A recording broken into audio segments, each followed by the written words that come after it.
All right, everybody, we are back. Second show this weekend. Our house calls always coming to you every Saturday and Sunday. Currently in a conference room, in a hotel room, but the show never stops. So we're going to dive right into your questions, all things wellness, weight loss, weight gain, anti-aging, high performance health, you name it, we're going to cover it. All the questions are answered in the order they are received. This question begins on February 8th. Now I know we're not in February 8th anymore. The date of this show being published is April 6th, but it just shows you we're about 8 weeks behind getting to your question. But if you wrote in before February 8th, your question has already been answered, and you can find it at stephencabral.com/podcast. Feel free to just use that search box. You'll be able to find your show. If you ever can't find it, write in for same-day answers at cabralsupportgroup.com. All right, everybody, let's get to your questions right now. First question is from Kelly. Kelly says, "Hi, Dr. Rawl. I've always had very regular digestion, and I eat a healthy, whole food, plant-based vegan diet. However, after having my baby 9 months ago, everything changed. I went through natural childbirth, and the baby's head size was in the 99th percentile, and I had some pelvic floor issues after delivery. And part of that was bleeding after bowel movements. The therapist attributed to structural changes in the pelvic floor. I've worked on pelvic floor exercises to remedy this, but currently the only thing that prevents me from bleeding when having bowel movements is drinking 1 smooth move tea per night, which features the herb senna. I understand that you should never take laxatives on a daily basis, but this is the only thing that helps.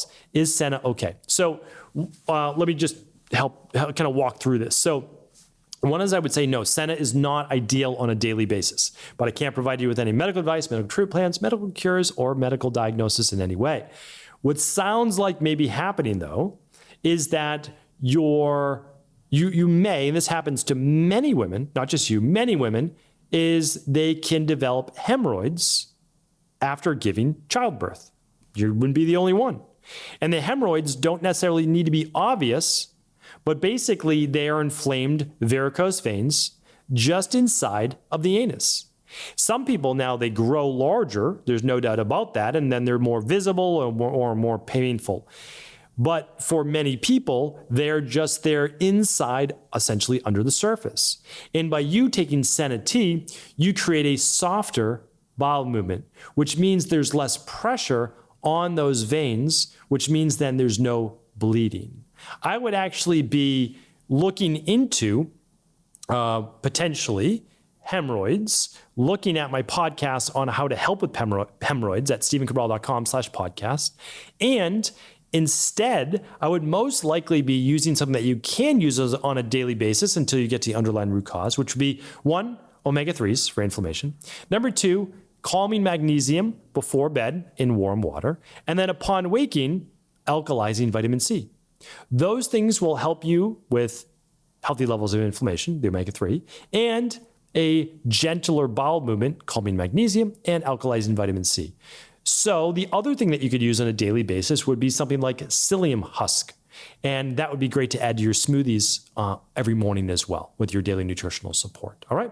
So that's just first recommendations, and maybe you can start there. All these products are at stephencabral.com/shop. That's what we use in our private practice. Of course, you never need to use them.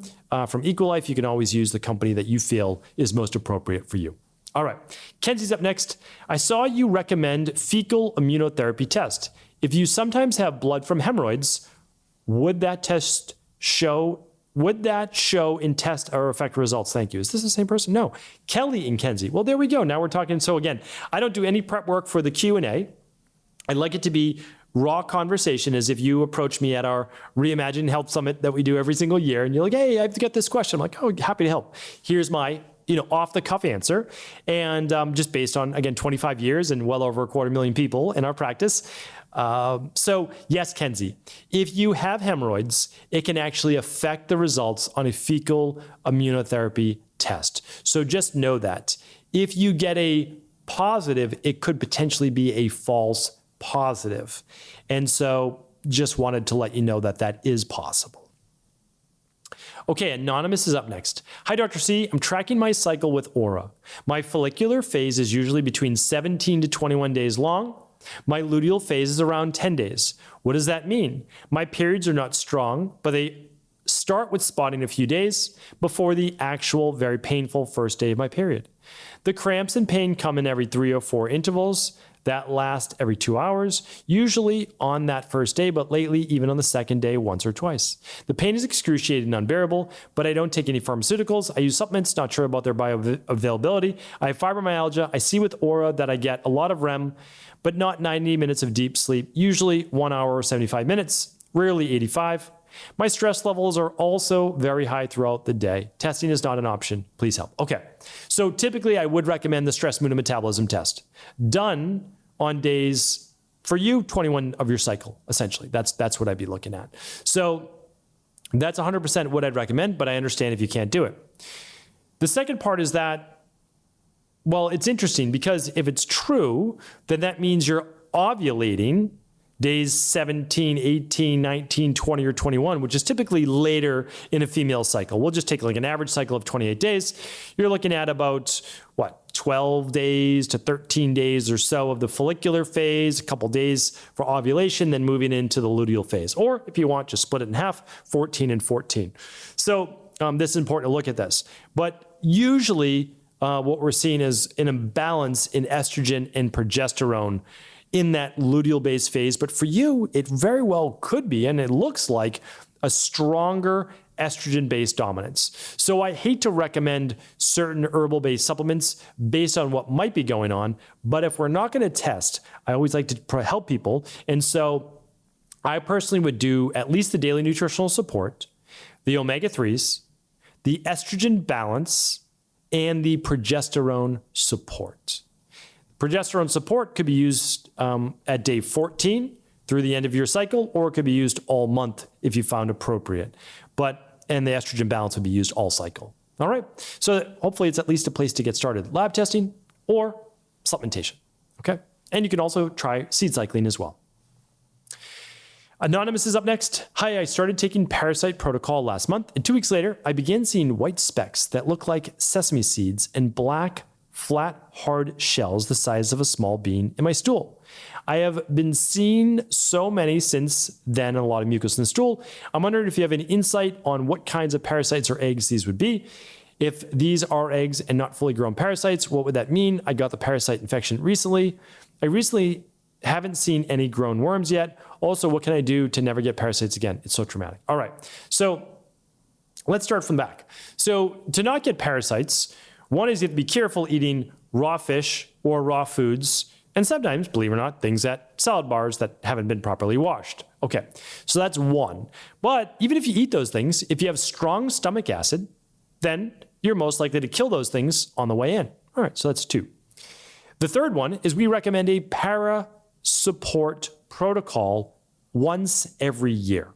That's maintenance-based. So I have a podcast that I did many years ago called The 4 Cleanses that everyone should do annually. And I would definitely check that out because they are the heavy metal detox, the parasupport protocol, the functional medicine detox, and an intestinal cleanse. So that's typically what we recommend. The intestinal cleanse is often used during one of those, so it's pretty straightforward. Okay, are these parasites and parasite eggs? I couldn't tell you that I teach on parasites. I do a whole course inside of Integrative Health Practitioner Level 2 on the stool test in parasites. They very well may be. It is difficult to see parasite eggs. However, some forms could be possibly visible to the naked eye, so that is possible. So I don't want to discount that. I would also say, are you eating any foods that may be coming out that look like this as well? Kind of the hull that you saw. Now, we have many people that start our parasite protocol that do see parasites and things like that do come out. So that means we are getting them. We are killing them with the fluorofilm and the antimicrobial and the binder. And so all of that is on the right track. So hopefully that was able to answer your question, Anonymous, and you're on the right track at least, right? It's an 8-week protocol by Equilife called the Parasupport Protocol, and it can help tremendously. All right, Lindsay's up next. Hi, Dr. Bowel. I have self-diagnosed myself with R-CPD. I have all the symptoms. Mainly, I can burp and get very gassy in my stomach because of it. I have no pain like thank God. In my research, the only thing I found that people do for relief is Botox on their throat. Is there any functional medicine practice to help with the extended stomach issue from this? Okay, so I don't exactly remember what the R-CPD stand for, but the layman's term that we're going to use, myself included, is no burp syndrome. It's basically people who can't burp and they build up gas in their stomach. Now, what I would say though is there's always an underlying root cause. And so I would actually look at low stomach acid production. So that's one. I would also look at, is there anything like an H. pylori or any type of other dysfunction in the gut? That's always what I would do. And for this, I'm usually running either the big three, which is the food sensitivity test, Candida metabolic and vitamins test, and the bacterium parasite stool test, or I'm just running the bacterium parasite stool test because it looks at H. pylori, bacteria, yeast, and parasites. So typically that, and that's where I start. And then my second lab that I typically run is just to look at overall cortisol, stress production. You could do that with the minerals and metals test, but I'm usually using the stress, mood, and metabolism test to look at what's going on in terms of overall digestion. Then if there's no H. pylori on the stool test, then I'm using 2 to 3 digestive enzymes at the start to a meal. And well, you can use that even if you had H. pylori, although I can't give you medical advice. But the one that you would want to test for is betaine HCl. So if you have H. pylori, I would get rid of it first before doing betaine HCl. But if not, you're going to use betaine HCl with pepsin, 500 to 1,000 milligrams or so. Or you could just do ginger, hot ginger tea at the meal, or a little apple cider vinegar in room temp water, just a little bit at the meal as well. All right. All right. Hannah's up next. I think Hannah might be last. Is Hannah last? I think she is. Hi, Dr. Bowel. I would first like to thank you for all your information you provided on these podcasts. It has changed my life in so many ways for the better. Thank you, Hannah. Appreciate that. I'm glad you're doing well. I'm 17 and I've been listening for 2 years now. Ever since I started getting sick, I had amenorrhea for 2 years. That was followed by losing 17 kilograms unexpectedly in 6 months and a lot of other issues with my gut, even though eating 3,000 calories a day. However, the issue I now have is my thyroid keeps getting lower, currently at 3.74. I cannot stop binge eating after a TBI in a horse riding accident and have gained 5 kilograms in 1 month, and it keeps going up. I can't afford lab tests. I live in Australia. As I have looked into it, and it just isn't possible. Do you have any other recommendations? Thanks in advance. Okay, I'm always happy to help, and I love all of our friends over in Australia. So always happy to help here. Okay, so lost like 35, 40 pounds in 6 months due to certain issues with the gut. Now, it looks like maybe those issues are gone, because now you seem to be gaining the weight back. You gained about 12 pounds or so in a month, and it keeps going up. And your thyroid seems to be getting slower. Okay, well, the thyroid getting slower would certainly slow the metabolism, meaning like the higher your TSH, the slower the thyroid. And then the TBI, traumatic brain injury from horseback riding, I don't know what's going on there in relation to you gaining weight. However, what we do know that helps with TBIs are omega-3s. So at least, I guess, unless a doctor has recommended against it, contraindicated, I'd recommend the daily nutritional support plus the daily omega-3 to start. And then maybe even a product like Inflammasoothe that can help there. Now for the thyroid, we recommend a product called Daily Thyroid Support, which gives your thyroid all the nutrients that it needs, such as iodine, zinc, ashwagandha for stress, and much more. So that's at least a starting point. Just make sure that there's no residual issues with the brain, that we are working on all the underlying root causes, and then also the lifestyle, making sure you're getting adequate sleep, 8 to 9 hours, especially after a traumatic brain injury, that we're walking 7 to 10,000 steps per day. Like I know people want the supplement protocol, those types of things, the diet, but I never want to overlook the sleep, the human movement, walking per day, the exercise, sauna, all of these things are unbelievably important, not only in boosting the metabolism, but actually just for creating a healthy homeostatic state inside of the body. So if you haven't read the Rain Barrel Effect, that goes over the diet, exercise, stress reduction, toxin removal, rest and sleep protocols, emotional balance, scientifically backed supplements, and a success mindset. That's really what it's all about. And you can find that book at stephencabral.com. The book is free, completely free. We pay for it to be printed. You just pay for it to be shipped. If you're international, you can get the book at stephencabral.com/shop, which will take you right over to Equalife, which is all the products inside of our virtual-based practice that we use with people like you, Hannah, all over the world. Thank you so much, everybody. I thank you. I appreciate you for being a part of this community, and I'll be back tomorrow with a brand new Mindset and Motivation Monday. Don't miss it.